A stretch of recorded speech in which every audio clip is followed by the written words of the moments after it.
they're ready for high-speed maneuvers. They'll just seem to blink out. You'll be looking there and they'll just seem to disappear before your eyes. Before Area 51, which gets set up in the 50s, that suspicious military or covert activity occurs in the region that might have to do with the ET presence. Well, remember how good their technology is. The technology of the whites and the technology of the grays.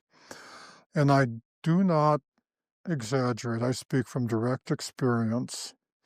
When you say if they came here in the Ice Age, and and they're plant eaters, and in order to get a little help with harvesting grain and doing manual labor and things like that, there's nobody out in Nevada. Where would they get that from? Remember how good their technology is. And I speak from direct experience. If they wanted to use the scout craft, which is, oh, the tall white scout craft or the gray scout craft, both of which I've personally seen, and in the time I've been talking, if they wanted to, say, lift off from the backyard and go to the moon and circumnavigate the moon to check up on what's going on the far side of the moon and return and land in the backyard right here, they would have already done so. That's how good their technology is.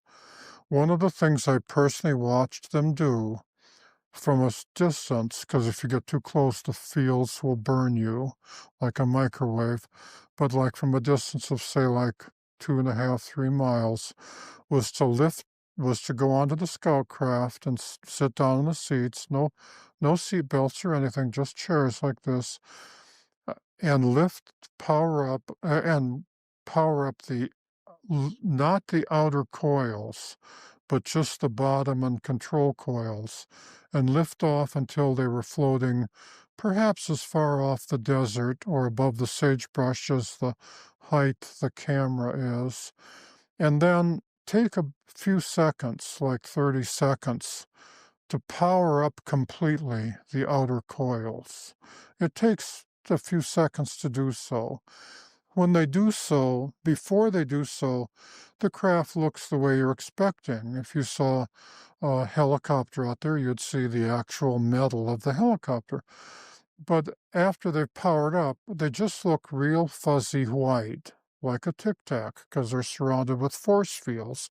You no longer see the actual metal, you just see the force field and the way it's fuzzing over light and interacting with it. Once they're powered up, they're ready for high-speed maneuvers. Let's get If into they choose to go straight down the line of sight, they can go 7 miles at an average speed of 8,000 to 12,000 miles an hour, stop, power down, and set down.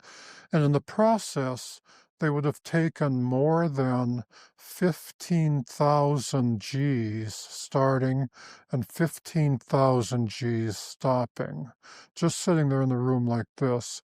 And in case you're wondering how much that is, 10,000 Gs will liquefy steel. is the Okay? speed of light is like 86,000 miles per hour? 186,000 186,000, okay. miles per second. Miles per second. And they can do, So if they're going 8 to 10,000 miles per hour, there's still massive difference between that and they're not even in low speed of light. gear. They're not even in low gear. Yeah, not even in low gear. Wow. Yeah, if they do that and they choose to go sideways, they'll just seem to blink out. You'll be looking there and they'll just seem to disappear before your eyes because they will have accelerated and moved to the side so fast your eyes can't follow. I speak from direct experience.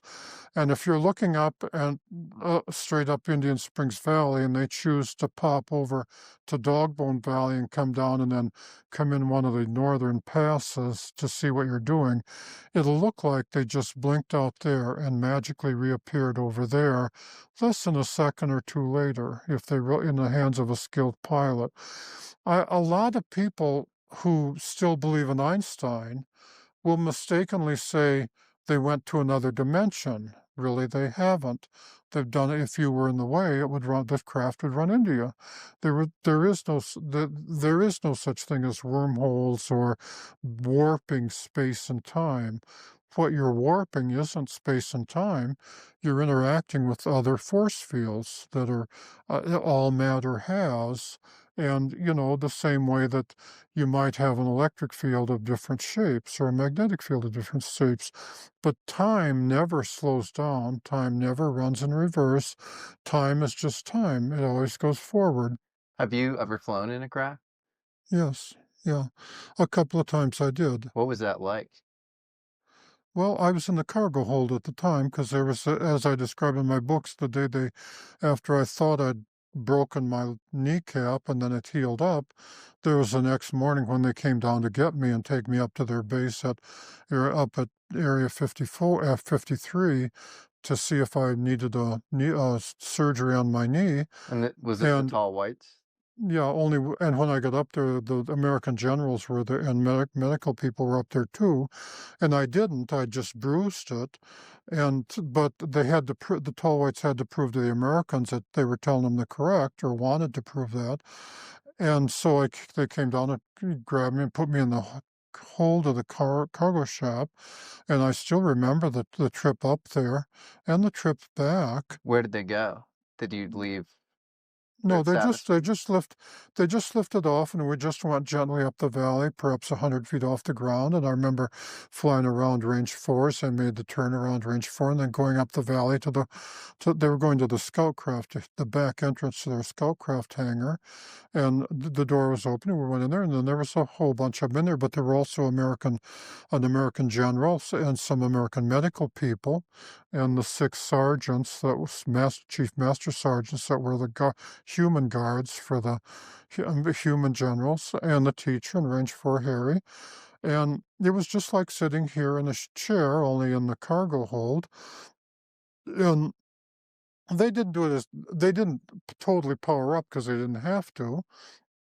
And it was like sitting here in the chair and having the whole room just be lifted up and taken and come back. And it was remarkably unremarkable. Yeah, yeah. Yeah, the important part was that they thought they'd electronically hypnotized me, but their equipment doesn't work if you're sick or if you're angry or if you're really tired. And since even though my knee was not broken, I was still experiencing some pain, it was still tender. It meant that the way my thoughts, the blood flow in the brain was somewhat different than the way it would normally be.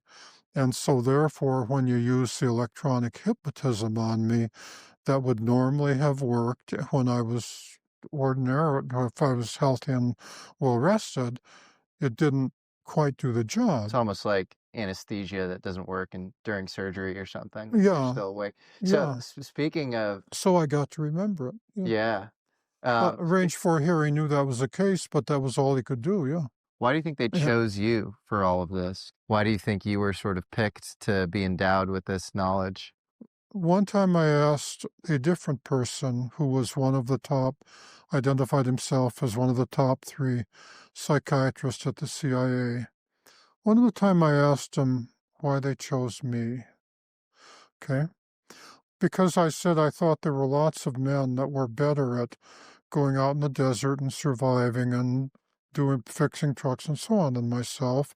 A lot of weather observers with more experience and so on than me. And he told me the following. He said that, and he had like 9 PhDs hanging on the wall for different facets of psychiatry. And he was a very nice guy. He was surprisingly young, like in his 30s. He said that when he studied psychiatry, he was told that there was 105 different psychological defenses that humans might use. The most famous is whistling in the dark. Okay. He said that most humans only use 1 or 2 at the most. That one of the projects that he and the others usually did was trying to train colonels and generals on how to have more psychological defenses.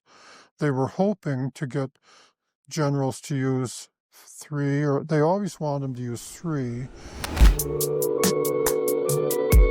Different parts of the brain have different activities.